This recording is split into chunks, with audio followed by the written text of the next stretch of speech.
We are taking a look at the AFC North. The Baltimore Ravens still run this division in 2025. Who got better and who are the breakout players to watch in camp on today's Peacock and Williamson? NFL analyst Brian Peacock and former NFL scout Matt Williamson bring you expert NFL analysis every day in less than 30 minutes. Get an inside look at the NFL on the field and in the front office with elite breakdowns to next-level analysis and in-depth information only for the real NFL fans. This is Peacock and Williamson, and it starts now.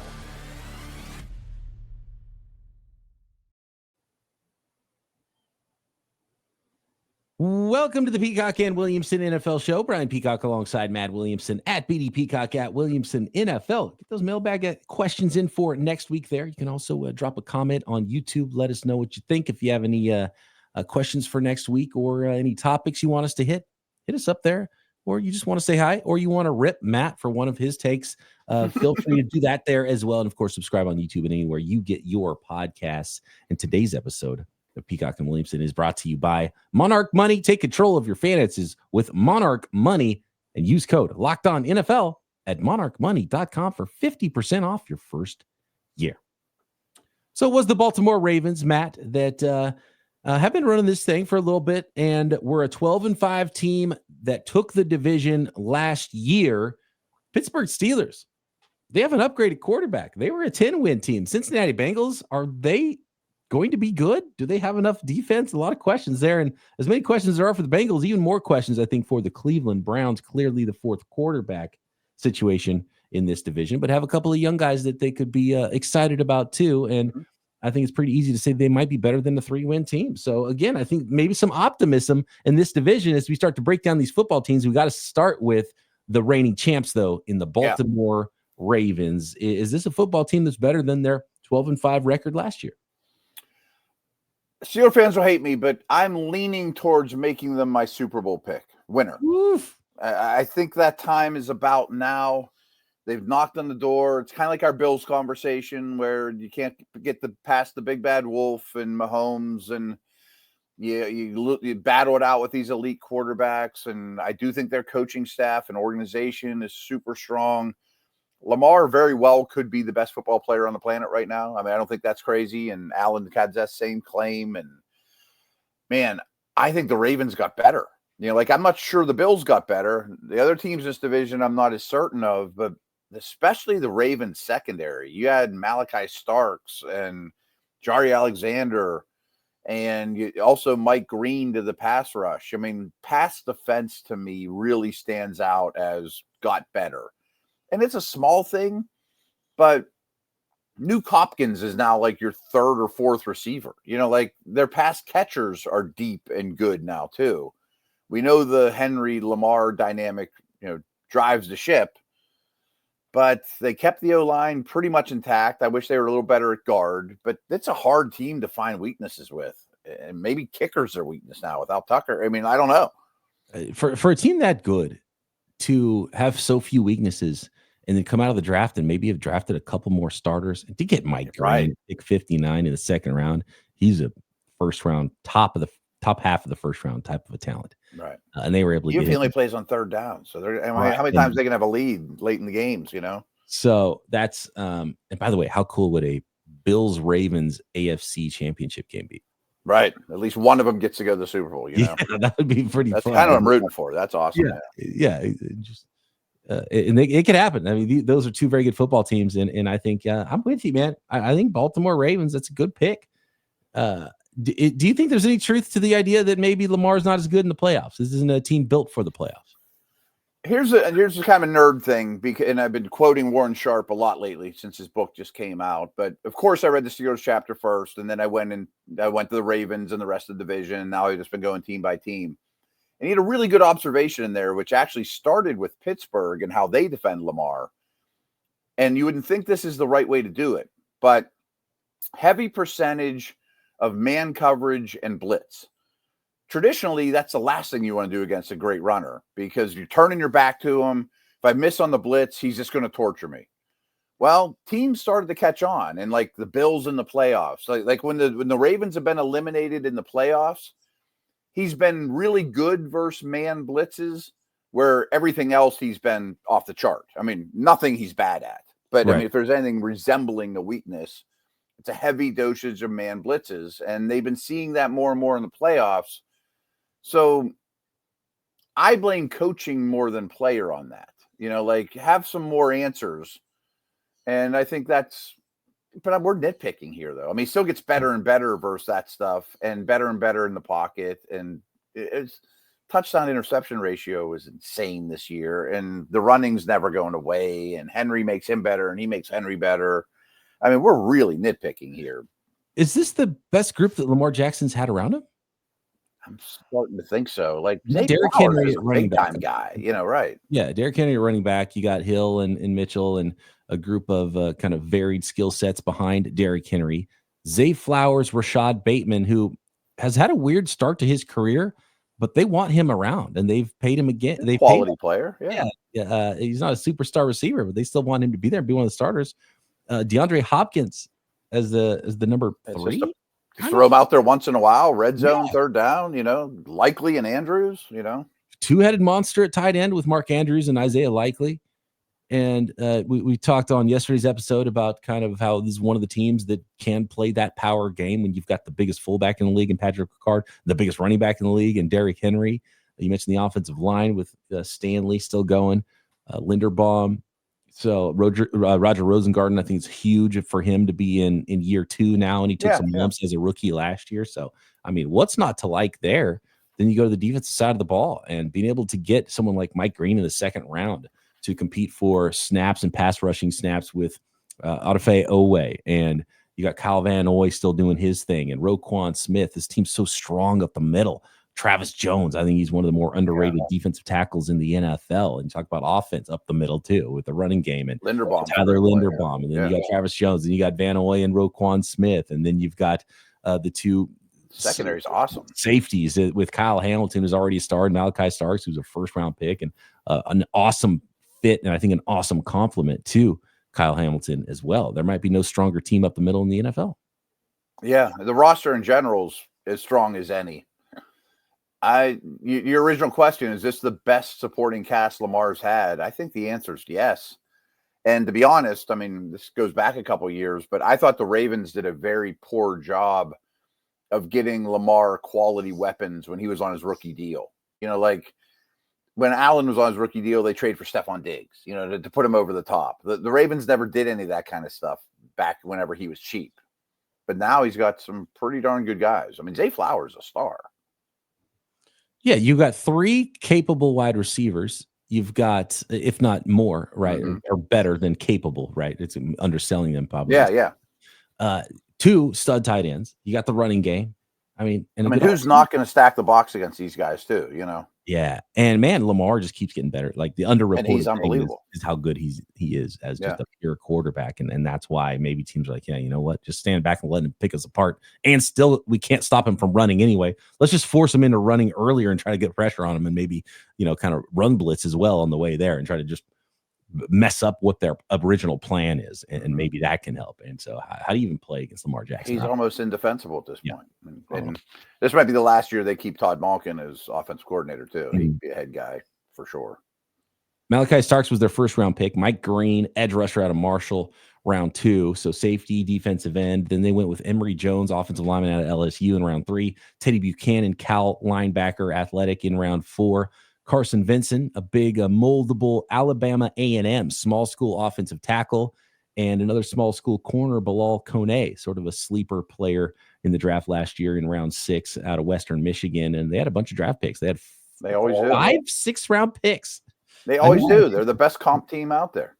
Aeneas Peebles, pass rushing interior, undersized defensive tackle there. So really interesting draft, a good draft, and again, just a team that continues to get stronger. They absolutely got better, and they were the division winner last year. I think you got to project them as winning the North once again. Yeah. Tough division, and the Steelers always give them problems, but they're the best team maybe in the league.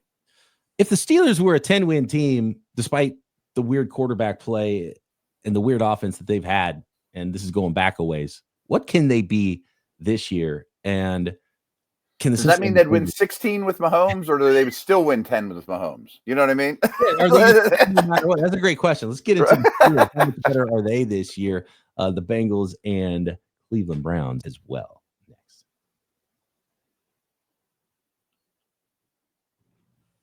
This episode of Peacock and Williamson is brought to you by Monarch Money.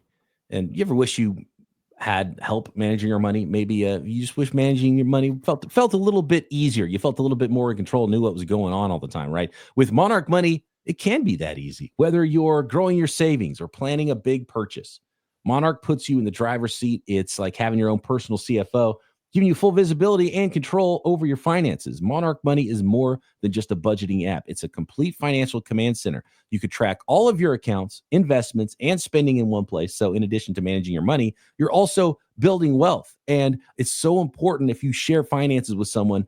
Monarch Money can help you stay on the same page without the stress. And I can't stress enough how important it is to manage the stress when it comes to managing money with a partner, and it just keeps you on the same page. So easy.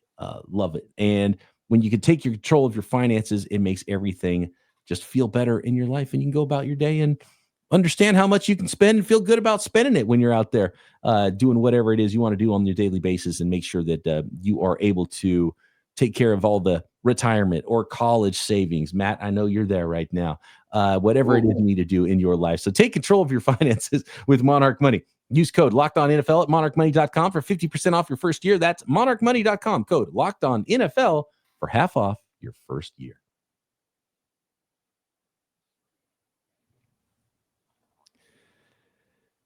The Pittsburgh Steelers. You are the Pittsburgh Steelers expert. This was a 10-win team. This is a team that has not tanked despite having bad quarterback play. You would think that Hall of Famer Aaron Rodgers, if not being that same MVP caliber guy, is going to be better than what they've thrown out there for a while. So how good could this Steelers team be, and how good are they outside of quarterback? Did they get better, Matt? I think so. I mean, I think they have a great cornerback room matched with what I think is the best defensive front in the league, and you threw a first-round pick on that defensive front. So I expect the defense to really, really be good. And I don't exactly know what to get out of Rodgers, but I sure has to think it's the best that they've had since Ben's elbow injury. I mean, Duck and Rudolph and Landry Jones and Wilson and Fields and on and on and on. You know, like, I think that's an improvement, but it's also kind of the same. You know, the argument around here is they're just, you know, shuffling the chairs around on the Titanic with different names, but the same stuff. My argument is, well, they've done that without mortgaging anything for the future, but that we're talking about today. I think they're better than they were, but I don't know if their ceiling is Ravens high for sure. You said something interesting there before the break, and it's like, okay, so plug whoever, plug Josh Allen in a quarterback. Are they 10 win team no matter what? It's like that's just how they feel. Right. And that's a great question. And who's Aaron Rodgers throwing to? DK Metcalf, Robert Woods, Calvin Austin. You got Jaylen Warren coming out of the backfield. You got Pat Freiermuth, Jonnu Smith added to the equation as well. I think they've done a lot of work on their offensive line. 2 young bookend tackles in back-to-back years, and now they've added a defensive tackle this year in the first round of the draft. So working on the trenches, which is so important there. Zach Frazier looks like just an awesome selection in the second round last year. And I believe, was it a 4th-round pick on Mason McCormick? Is he starting at guard well this year? He's been good, yeah. Yeah, so there you go. I like it. I like what's going on the offense there. I firepower is a little bit of a question. Like, where's the dynamic thing? DK Metcalf is very good I think they'll add one more wideout. You think they'll add one more? And will it be like Gabe Davis or better? Alan Lazard, Gabe Davis or better? Okay. I mean, I don't think it's going to be Terry McLaurin, but I mean, somebody that's an NFL player. I'm just trying to think where so we know what DK Metcalf is. Where's that middle of the field player, the after the catch player? I think it's Jonnu. Can catch the ball. Jonnu Smith is a good receiver. Yeah. He's your number 2, Jonnu Smith? I don't know. I mean, the receiver coach flat out said Calvin Austin's the number 2 wideout right now. Like, if there's 2 receivers on the field, it would be Austin, who's better than you think, but he's tiny, and Metcalf, who couldn't look any different. But they're going to live in 2 and 3 tight end sets. and middle of the field didn't exist with Wilson. Rodgers has been shaky on it, but they need to attack the middle of the field more, and it's going to be tight ends. Roman Wilson? Total unknown. Just no idea, huh? Yeah, I mean, he was injured basically his entire rookie season. I like the pick coming out of Michigan. I think he's a pure slot. I'm excited to watch him at camp. A lot of slots. There's some slot guys, but is there a game? Jonnu's really a slot. Jonnu's a slot. Freiermuth, I mean, tight ends work in the middle of the football field. Robert Woods is kind of, best kind of running those kind of routes. Yeah. I'm not sure if he makes a team. Yeah. Interesting group on offense for the Steelers. It wouldn't shock me if it's the best defense in the league, though. I kind of am targeting Caleb Johnson in my fantasy leagues. I don't blame him. Caleb Johnson. He's a perfect scheme fit. Yeah. Year 2 of the Arthur Smith thing could be useful just schematically. Like Najee was terrible at outside zone, and then he was playing left-handed. All about the defense there. This is a team built in reverse compared to the next team we're going to talk about in the Cincinnati Bengals. And they made the big swing just a couple of weeks ago. Was it last week? To trade for Jalen Ramsey. So Jalen Ramsey added to the group with Joey Porter Jr. and Darius Slay, maybe the best group of cornerbacks now in the entire NFL. You got Juan Thornhill plugging in at free safety with Mika Fitzpatrick on his way back to Miami. Deshaun Elliott's probably an underrated player for most people around the NFL who don't know a lot about him. They just extended him. They like him a lot. Yeah. Like him a lot. Obviously, you got the two-headed monster of a pass rusher with depth as well, with Jack Sawyer added as a rookie to go with Nick Herbig behind TJ Watt and Alex Highsmith. Peyton the front Wilson is loaded. Yeah. Peyton Wilson, Patrick Queen at linebacker. I know Peyton Wilson, if he's healthy, is a really good football player too. And so that's what's important for his career, is just being able to be healthy, because he went through so much as a college player. He's on my breakout list. Oh yeah. Okay. There's some candidates here on the, for sure. And then first round pick, Derek Harmon to go with Keanu Benton and Cam Hayward up front. It's a strong front seven. It's a strong back seven. It's an awesome defense, and that's what's going to have to carry this team once again. Yeah. And it might, I mean, I think it should be. They created a lot of big plays. They need to create more sacks, but they're great turnover differential and getting their hands on balls and forced fumbles and batted down passes. I think they'll play a lot more man coverage. They were very static with single high and cover 3. And I think the Ramsey move, as well as some others, indicate they need to change things up. But they got horses on defense. So clearly it's a good enough roster to compete for a playoff spot. Is this a team that can win a playoff? Can they win a playoff game? That is the question. Again, if Rodgers gives you one day on a Saturday and wild card weekend, maybe he can, Very interesting team. I think even more fascinating than the Pittsburgh Steelers. And we'll get to some breakout candidates and all these teams here at the end of this episode. But the Cincinnati Bengals, and they were a team that was way too offense heavy last year. And they seemingly got even more offense heavy, and few players on defense that they would really need to make a big difference as pass rushers and really help that defense and help the offense out a little bit is Trey Hendrickson, still unsigned, and it's getting ugly with the rookie Shamar Stewart as well. So that's where we're at with the Cincinnati Bengals. Did the Cincinnati Bengals get better? They paid everybody on offense, and it might have gotten worse. I feel like they're exactly the same, because we know keeping Higgins wasn't easy. Chase got a big contract too. So I would have liked to see more on defense. Like, it's a little thing, but like, why sign Gesicki? Just draft a tight end in the 3rd round and spend that money on a D lineman or safety or something. Something on defense. Yeah. I think it's exactly the same. Joe and Jamar and T, if you guys can score 35, we'll win most of them, but not all of them. And we saw that last year, They're hoping for a big year 2 from Amarius Mims at right tackle, because if Joe Burrow goes down, then that's over. Yeah, the whole house of cards falls here for the Cincinnati Bengals, and he has had his share of injuries in the NFL. Orlando Brown Jr. at the other side at left tackle. You got Volson Karras, Cody Ford is inside there. So I don't know. They didn't draft 2 guards, but we'll see. Yeah, interesting group there. Then the defense. as of today, this would be the starting defense for the Bengals without Stewart and without Hendrickson. You got Joseph Asai. You got B.J. Hill on the interior with T.J. Slayton. Miles Murphy as the other defensive end. You got Demetrius Knight, the rookie linebacker. Barrett Carter, another young linebacker there. Logan Wilson. Oren Burks, who's more of a special teams guy.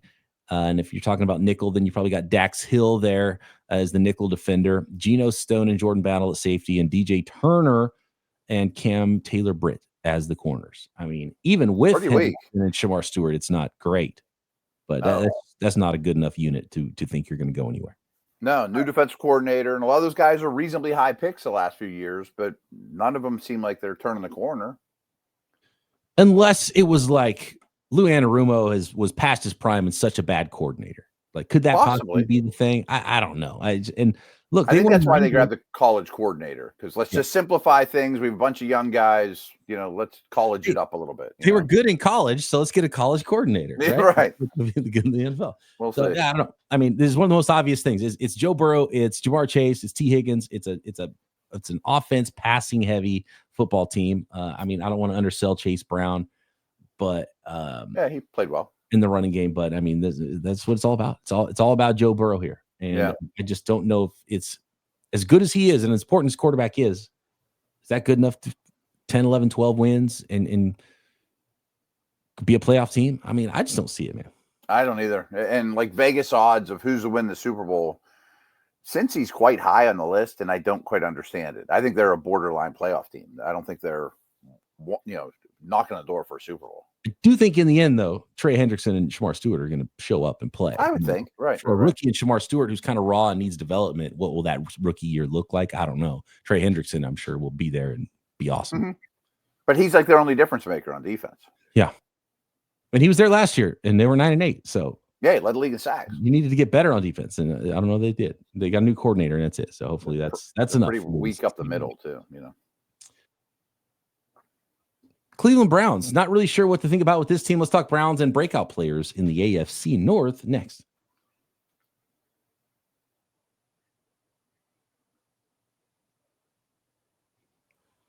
The Cleveland Browns were a 3-win football team last year. They were drafting where they drafted for a reason and ended up trading down, adding some picks, and did probably, I mean, the low-hanging fruit here was the drafting the 2 rookie quarterbacks and bringing in Shedeur Sanders as a 5th rounder after they had already drafted Dylan Gabriel in round 3 at quarterback. So let's just pause on quarterback really quick. And clearly the worst quarterback group of the division, Matt, coming into the year, pending where Aaron Rodgers is in his career. But could it go okay with Flacco and Pickett sort of battling to be the veteran that potentially hands it off at some point to either Gabriel or Shamar Stewart at some point during the year? Is this just developmental year, or do the Browns think, oh, we're going to go out there with a veteran Joe Flacco and go win a bunch of football games?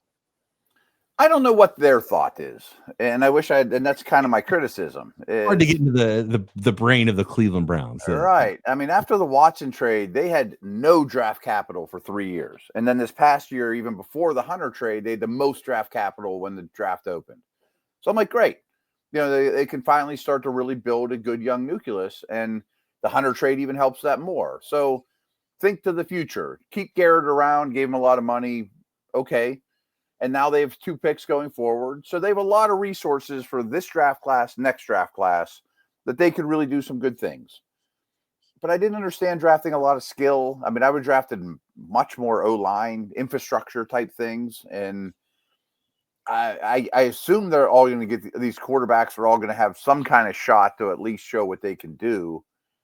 Maybe they catch lightning in a bottle, and that's great. I mean, maybe Shedeur is really good or Gabriel's really good, and that would be wonderful, and you don't need another quarterback. I just think this is a wheel-spinning year for the franchise, really hard schedule. Flacco starts the year, they go 1-4, and then you throw a young guy in, and then you throw the other young guy in, and see what goes, So for those who don't remember, the Browns traded out of the 2nd pick and moved down to pick number 5 with the Jacksonville Jaguars. Jags went up to get Travis Hunter, and the Cleveland Browns ended up with Mason Graham. They took Carson Schlesinger early in round 2, then came back with linebacker out of UCLA. Came back with running back out of Ohio State, Quinshawn Judkins in round 2. Harold Fannin, tight end from Bowling Green in round 3. Really interesting player. Oregon quarterback Dylan Gabriel. Dylan Sampson, another running back out of Tennessee in round 4, and then finished up their draft with Shedeur Sanders in round 5. Had no other picks after the Shedeur selection in round 5. And I'm kind of with you. I'm looking at this team, and it's like, okay, got the defensive tackle in Mason Graham, who's, I think, a good prospect, a good player. I think probably higher ceiling or higher floor than ceiling potentially with Mason Graham. And you go linebacker, running back, tight end. I mean, it does need to be noted that Iwosa Koromoro's career could be over and his season's definitely over. But still, I would have went guard, tackle, guard, tackle, guard. You know, like their O-line's getting old. O-line now consists of DeJuan Jones, left tackle, Joel Bitonio, Ethan Posich, Wyatt Teller, and Jack Conklin. I think all 4 of those, other than Jones, are free agents after the year too. Mm-hmm. So yeah, and they don't have any. I don't want to say they don't have any, but they didn't draft any young, obvious replacements that they're going to be waiting in the wings when those guys potentially do retire or leave in free agency. I mean, again, 2 quarterbacks and 2 running backs, no O-line. I don't approve of that. Myles Garrett, can he make everything right on the defensive side of the ball with Mason Graham on that defensive line? I like Isaiah McGuire. It looks like he might have a chance to be that starter now on the opposite end of Myles Garrett. You got Carson Schlesinger now with Jordan Hicks in the middle of the defense at linebacker, Denzel Ward, Grant Delpit still around, Greg Newsome as well at cornerback. So a lot of the holdovers, and so that's at least a unit that has been good in the past. Yeah, can carry the offense and whoever's at quarterback. It was really good 2 years ago. I mean, and the offense did them no favors at all. They were in the field a ton, and the offense getting any first downs, and that's a problem. I expect it to be an average defense, which, if you're one of the worst teams in the league, that's something, So that means they got better then, right? If you have a capable veteran quarterback or a young player that forces his way onto the football field at some point in the season, and a capable middle of the road defense, that's better than a 3-win team. Yeah, I think so. I mean, I can't imagine them approaching 500 though. So then we must be able to put Shedeur Sanders, Dylan Gabriel on the breakout players of the AFC North list, Matt? Possible. Yeah. Improbable. I mean, I think we know why Sanders fell. Like he wasn't for me, but it wouldn't shock me if we finished the season going, that's an NFL quarterback. You know what I mean? He's maybe more talented than being a 5th rounder, but maybe not quite that top half of the first round guy that people thought he was going to be, that he thought he was going to be. I have a list of like 10 names. I had a hard time coming up with Ohio breakout guys. I put McGuire on there, who you mentioned. I know you like, and I agree. McGuire, he's on my list for sure. Yeah. I put Judkins, but okay. I mean, rookie running back behind a not great line. Like, I think he's good. Those are the only 2 Browns I had.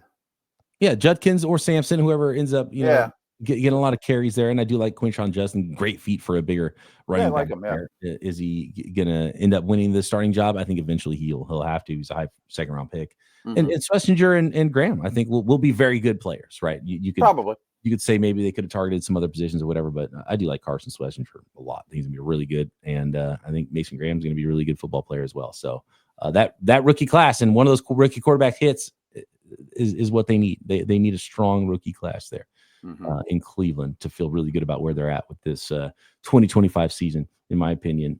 Cincinnati Bengals, you said you had a tough time there as well? 2 former first-round picks that I really like coming out of school that hasn't gone perfect. Dax Hill, I love them coming out of Michigan. I think he's going to play much more corner than safety. And Mims. Mims had an up-and-down rookie year, but we should have thought that. He only played like 6 games at Georgia. So those 2 I'm still buying. I like that. That's a good list. I'm trying to find another like deep. It's hard on that team on the Bengals, and yeah, it is a. You got to squint. Yeah. I wish there was a D tackle, or I don't know. A little bit easier on because there should be opportunity on defense, right? For the Cincinnati. Maybe Bengals. Chris Jenkins. I kind of liked him coming out of Michigan last year. Oh, there you go. Yeah, maybe. I like that. A little bit easier to find some breakout players potentially on the other two teams. I have quite a few, but the Ravens I have a lot. The Steelers and the Ravens. So who you got?